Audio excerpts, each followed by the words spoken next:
এবার আমরা একটু জেনে নিতে চাচ্ছিলাম যে এই যে রমজান মাসের ফিজিক্যাল এক্সারসাইজ ওনারা কখন করবেন, কারণ ডায়াবেটিস কন্ট্রোল করার জন্য আমাদের এক্সারসাইজটি খুব ইম্পর্টেন্ট, ক্যালোরিটি বার্ন করাটা খুব ইম্পর্টেন্ট।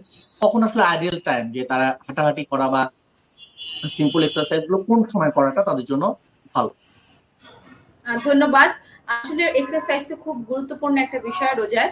তবে আমরা ডায়াবেটিস রোগীদের জন্য যেটা বলি যে সে ইফতার থেকে সেহরি এই সময়টার মধ্যে কিন্তু সে এক্সারসাইজ করতে পারে। যাদের ক্ষেত্রে বিশেষ করে ক্যালোরি বার্ন করতে চাচ্ছেন, একটু ওয়েট কমাতে চাচ্ছেন, আপনার জন্য খুব ইজি হবে ওই সময়টাতে আপনি কিন্তু এক্সারসাইজ করতে পারেন। অথবা যারা মনে করছেন হ্যাঁ আমি ফাস্টিং অবস্থায় পারবো, স্ট্রং, ইয়াং এনাফ এবং হচ্ছে গিয়ে তাদের তেমন কোনো মরবিডিটি বা কিছু নেই, তাদের ক্ষেত্রে কিন্তু তারা ইফতারের আগে মানে ফাস্টিং অবস্থায় করতে পারে।